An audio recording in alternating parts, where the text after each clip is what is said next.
বিসমিল্লাহির রহমানির রহিম। আজকে আমি নবম দশম শ্রেণীর পদার্থ বিজ্ঞান বইয়ের সপ্তম অধ্যায় অর্থাৎ তরঙ্গ ও শব্দ এই অধ্যায় থেকে আসা ঢাকা বোর্ড 2024 এর সিকিউটি সমাধান করব। তো এই অঙ্কটি সমাধান করার আগে আমি কিছু কথা বলে নিই যে এই অধ্যায়ের যে অঙ্কগুলো আছে তোমাদেরকে উদ্দীপক যা আছে এটা ভালোভাবে বুঝতে হবে। কারণ আমরা জানি যে তরঙ্গ শব্দের যে উদ্দীপক এখান থেকে নানা রকমের প্রশ্ন করতে পারে। যে তোমাকে একটা যে শব্দ উৎপন্ন করবে, যে কোনো একটা উৎস থেকে শব্দ উৎপন্ন হয়েছে, এখন ওই উৎস থেকে যে প্রতিফলক পৃষ্ঠের দূরত্ব কত, বা বা এখান থেকে বলতে পারে যে সময় নির্ণয় করো, অর্থাৎ টাইম বের করতে আমাকে বলতে পারি। তো দেখো যেখানে যখন তোমরা অঙ্কটি সমাধান করবে তখন তোমরা অবশ্যই উদ্দীপকটি ভালোভাবে বুঝে তারপর অঙ্কটি সমাধান করবে। তো আমি আর কথা না বাড়িয়ে এখন অঙ্কটি সমাধান করে দিচ্ছি। তোমরা দেখো, আশা করি তোমরা অঙ্কটা যদি দেখো, তোমরা যদি মনোযোগ সহকারে ক্লাসটা দেখো, আশা করি তোমরা অবশ্যই অঙ্কটি বুঝতে পারবে। আমি যতটুকু পারি এই অঙ্কটা আমি সহজে বুঝিয়ে দিব। তো তোমরা মনোযোগ দিয়ে ক্লাসটি দেখো, আশা করি তোমরা অবশ্যই অঙ্কটি বুঝতে পারবে। তো আমি আর কথা না বাড়িয়ে অঙ্কটা শুরু করি, তোমরা ক্লাসটি দেখতে থাকো। ওকে, তো দেখো এখানে উদ্দীপক কি বলছে আমাকে। দেখো এখানে উদ্দীপকে বলছে যে একটি ছেলে আংশিক পানিপূর্ণ কুয়ার মুখে হাততালি দেওয়ার পর 0.12 সেকেন্ড এবং 0.15 সেকেন্ড পর পর দুটি শব্দ শুনতে পেল, এবং বলতে গেলে যে শব্দটির কম্পাঙ্ক 1.2 কিলো হার্জ। তারপরে বলছে বাতাসে ও পানিতে শব্দের বেগ হতে হবে 300 মিটার পার সেকেন্ড এবং 1500 মিটার পার সেকেন্ড।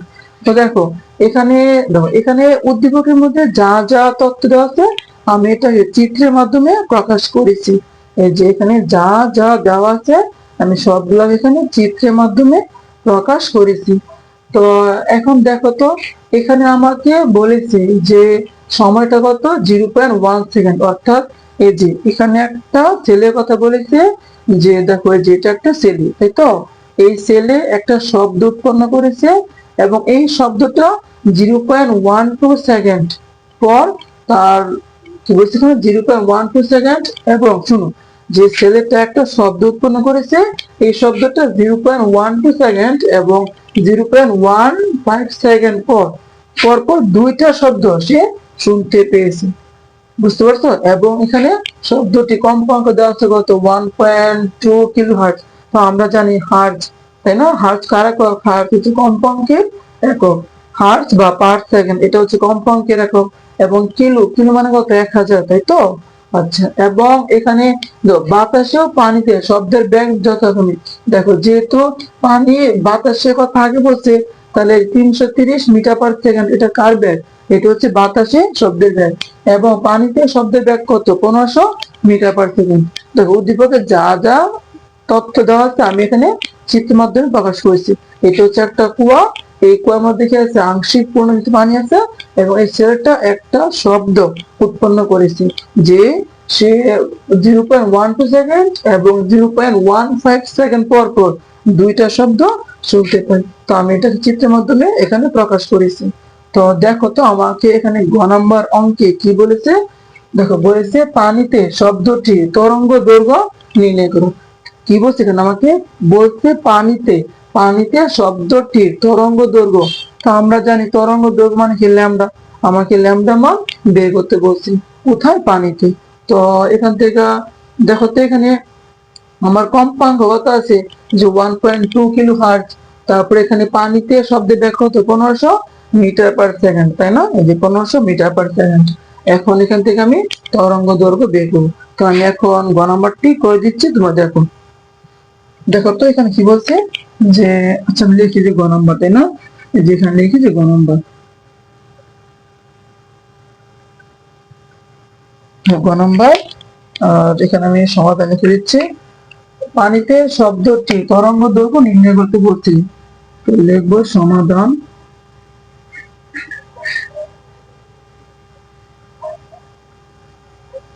তো দেখো এখানে কি লিখবে, লিখবে যে দেওয়া আছে যে শব্দটি কম্পাঙ্ক 1.2 কিলো হার্টজ, তাই না? তো লিখবে যে দেওয়া আছে। দেখো আমি এখানে সুন্দর করে দিচ্ছি, তোমরা মনোযোগ দিয়ে ক্লাসটা দেখো, ইনশাল্লাহ আশা করি অবশ্যই বুঝতে পারবে। তো কি লিখবে এখানে, যে দেওয়া আছে। তো লেখো যে দেওয়া আছে,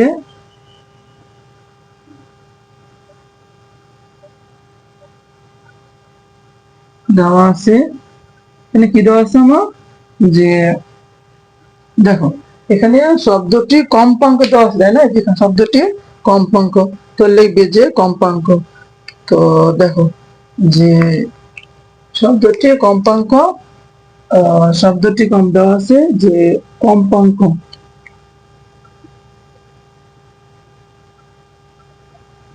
কম্পাঙ্ক এটাকে জানি, আমরা জানি কম্পাঙ্ককে F দিয়ে প্রকাশ করা হয়।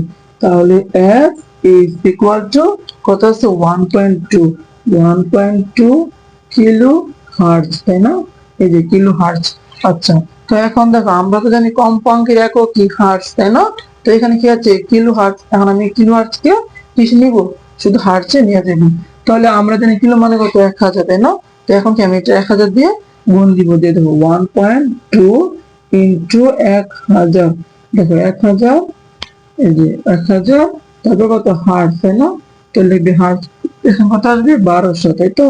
এই যে 1200 হার্টজ। দেখো এটা হচ্ছে কম্পাঙ্কের মান, এটা এখানে আমার কম্পাঙ্কের মান।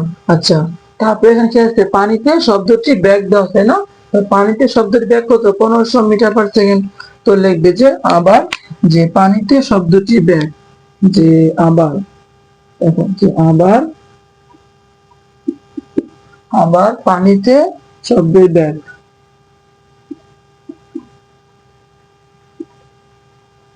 পানিতে শব্দের বেগ, তাই না? তো এখানে কত আছে, বি, তাই তো? বি কত আসছে এখানে আমার, 1500, তাই না? 1500 মিটার পার সেকেন্ড। তো এখানে লিখবে যে 1500, দেখো 1500 মিটার পার সেকেন্ড, তাই তো? এটা হচ্ছে পানিতে শব্দের বেগ। এখন আমার কি বলছে, যে তরঙ্গ দৈর্ঘ্য মানে ল্যামডা মানটা বের করতে বলছে। তো দেখো আমরা কি জানি, যে বি ইজ ইকুয়াল টু কত, এফ ল্যামডা, তাই না? যেখানে বি হচ্ছে কত আমার তরঙ্গের বেগ, তারপরে এফ হচ্ছে কত তরঙ্গের কম্পাঙ্ক, এবং ল্যামডা হচ্ছে কত তরঙ্গের দৈর্ঘ্য। B is equal to F lambda. Okay, তো এখানে লিখবে যে আমরা জানি যে B is equal to F lambda. আশা করি তোমরা এগুলো বুঝছো, কারণ এগুলো তো অবশ্যই বোঝার কথা। কারণ দেখো আমি এখানে করে দিচ্ছি, দেখো তোমরা লিখবে যে আমরা জানি, তাই না? তো লিখবে যে হ্যাঁ, এখানে যেহেতু জায়গার শর্ট আছে আমি এখানে করে দিচ্ছি। তো লিখবে যে আমরা জানি, যে আমরা জানি, তাই না? আমরা জানি,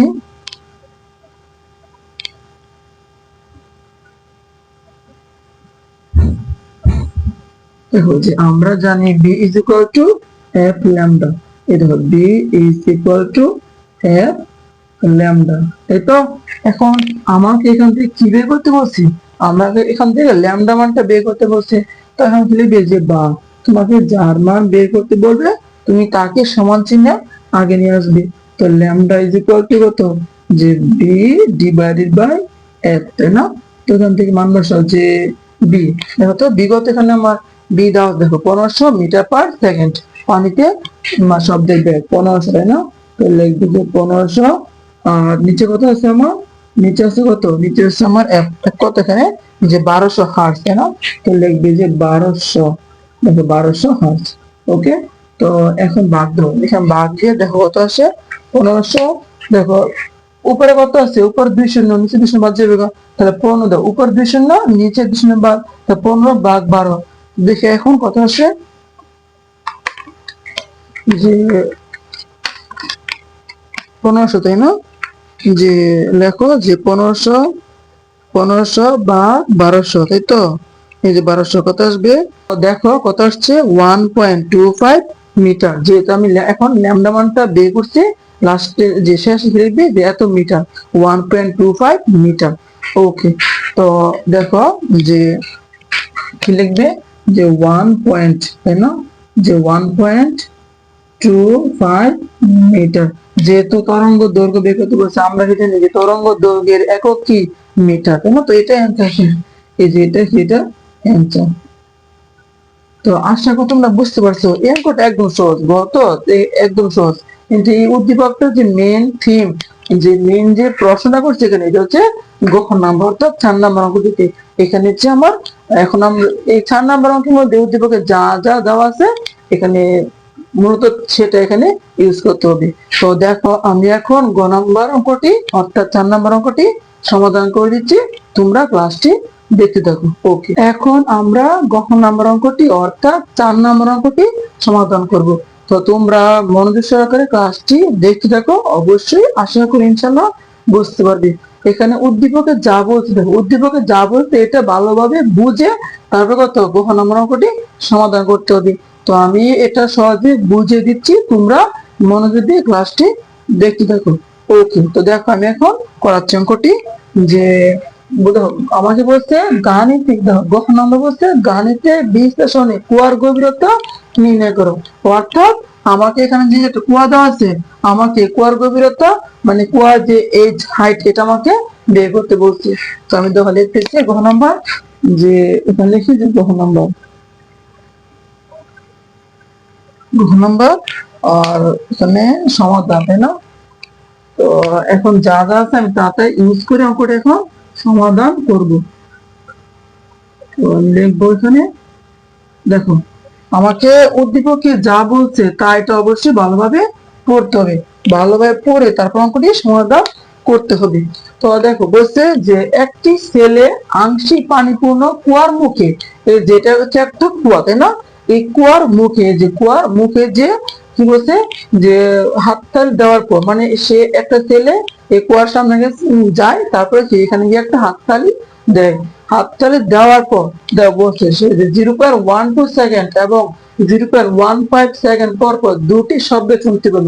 সে যখন হাততালি দেয় তখন হাততালি দেওয়ার পর এই দুইটা সময়ের মধ্যে সে আমার দুইটা যে তার যে শব্দ সেটা শুনতে পেল, সে দুইটা শব্দ শুনতে পেয়েছে, যে 0.12 সেকেন্ড এবং 0.15 সেকেন্ডের মধ্যে। তো এবং বলছে শব্দটি কম্পাঙ্ক এত কি হয়, আচ্ছা বাতাস বায়ুতে বেগ দেওয়া আছে এত 330 মিটার পার সেকেন্ড এবং 1500 মিটার পার সেকেন্ড, তাই না? তো এখন দেখো এখান থেকে আমাকে উচ্চতা বের করতে বলছে। এখন দেখো তো যে যখন সে এই যে এই ছেলেটি, দেখো যখন ছেলেটি এখানে শব্দ তৈরি করলো তখন কি হবে এখানে, যে এখান থেকে শব্দ পানির মধ্যে যাবে, তাই তো? বুঝি যে যখন ছেলেটি শব্দ উৎপন্ন করবে তখন এই শব্দ এই পানির মধ্যে আসবে, পানি থেকে বাধা পেয়ে তারপর কত ওই শব্দ আবার ছেলে কানের মধ্যে যাবে, তাই তো? তখন সে শব্দটা শুনতে পাবে। আবার দেখো যখন শব্দটা তৈরি করছে তখন এই শব্দটা পানির উপরে পৃষ্ঠে যাওয়ার পরও পানির ভিতরে যাবে। আমার কথা বুঝতে পারছো?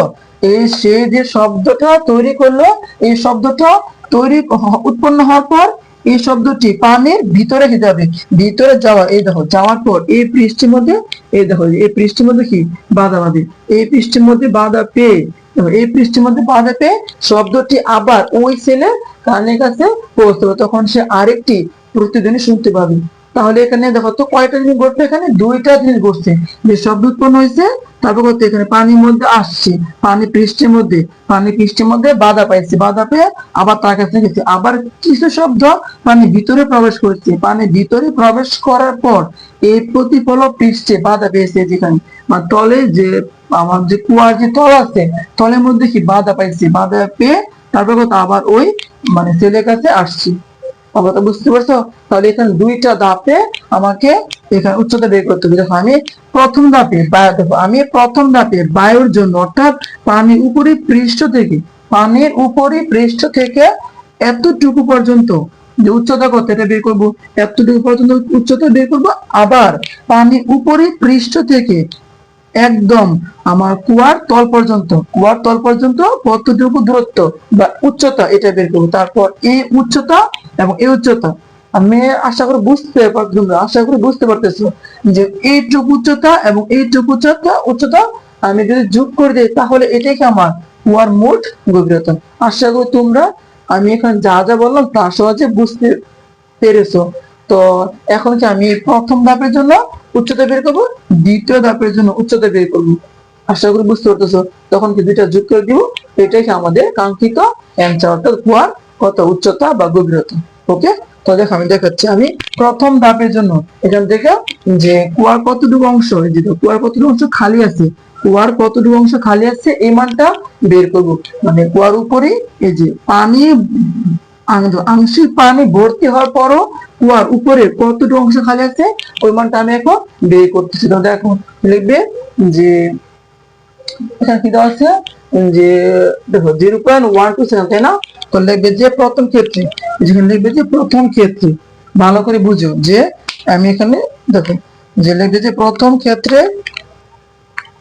দেখো লিখবে যে প্রথম ক্ষেত্রে,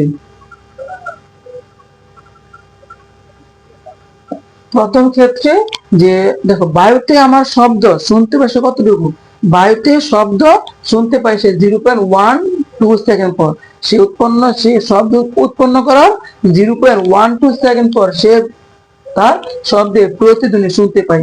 সময়টা অবশ্যই খেয়াল হবে 0.12 সেকেন্ড। তো প্রথম ক্ষেত্রে সময় কত, যে সময়, তাই না?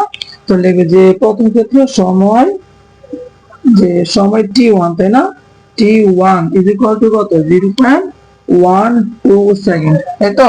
এরকম লিখবো 0.12 সেকেন্ড। আচ্ছা, তারপর দেখো তো যেহেতু সে এইটুকু, আমি এইটুকু উচ্চতা বের করতেছি, তাহলে এটা কি বায়ু, তাই না?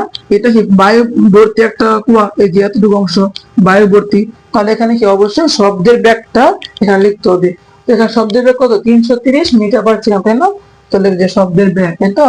তাহলে যে শব্দের ব্যাগ, দেখো যে শব্দের ব্যাগ,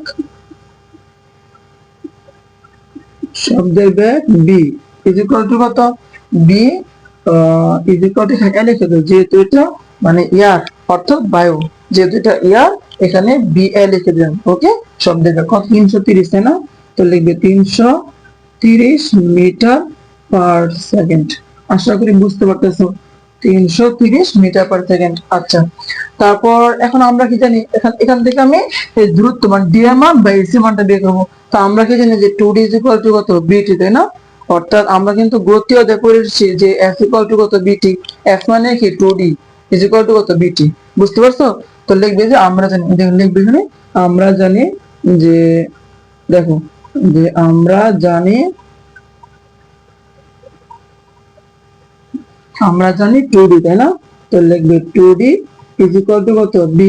আচ্ছা দেখো যেহেতু এটা আমি বাইরের জন্য বের করতেছি, তো এখান থেকে লিখে দিব যে ডি এ, এই যে ডি এ লিখে দিলাম। আশা করি বুঝতে পারতেছো। তাহলে বি, তাহলে বিটা কত, বি এ হবে, তাহলে কত টি, তাই না? যে টি কত এখানে, টি এখানে দেওয়া 0.112 সেকেন্ড, তাই না? তাহলে এখানে কি আমি এটা লিখে দিলাম। তো এখান থেকে আমি এখন ডি এর মানটা বের করবো। তো দেখো ডি এ, তাই না? তো ডি এ, দেখো ডি এ, আচ্ছা আমি নিচে লিখতেছি যে D A is equal to কত, দেখো তো বি এ, তাই না? বি এ তারপর কত, টি এ, টি এ তারপর কত, 2, এই লিখলাম 2। বুঝতে পারছো? তো এখন আমি যেহেতু এখানে জায়গার শর্ট এখানে মনে দেখা যাচ্ছে না, আমি এটা এখন এখানে করে দিচ্ছি, তোমরা বুঝে নিও। ওকে, আচ্ছা, তো এখানে ডি, তাই না? তো লিখবে যে বার ডি, যে বার ডি, যে ডি এ, তাই না? তো এই যেখানে বা, এই যে বা ডি এ, তাই তো? তো লিখবে যে D A, D A is equal two, দেখো তো এখানে বি এ, বি এ মানটা কত এখানে আমার 330, তাই না? তো লিখবে 330 ইন্টু, তারপর টি এ, টি এ মান কত এখানে 0.12 সেকেন্ড, তাই তো? তো এখান থেকে লিখবে যে 0.12 সেকেন্ড, 0.12 সেকেন্ড বাঘ কত, 2, তাই না? তো বাঘ 2। এখন দেখো তো যে অতএব D A, D is equal two, এখন দেখো যে মানটা কত আসছে, তো আমি দেখতেছি এখন কত আসছে। তোমরা দেখো যে, দেখো উপরে কত আছে, উপরে আছে 330, তাই না? তো 330 ইন্টু 0.12 ভাগ 2, তাই না? কত আসছে যে 19 পয়েন্ট, অর্থাৎ 19.8, 19.8 আসছে। তো দেখো এখানে কি লিখবে যে 19.8, তাই না? এই দেখো যে 19.8, যেহেতু এটা দূরত্ব, তাই না? এই যে উচ্চতা না দূরত্ব, এখানে কি লিখবে, মিটার লিখবে, যে 19.8 মিটার। এটা হচ্ছে প্রথম ক্ষেত্রে আমার দূরত্বের মান। আবার কি দেখো এখন কি শব্দ কি পানি ভিতরে প্রবেশ করেছে, আমার কথা বুঝিও।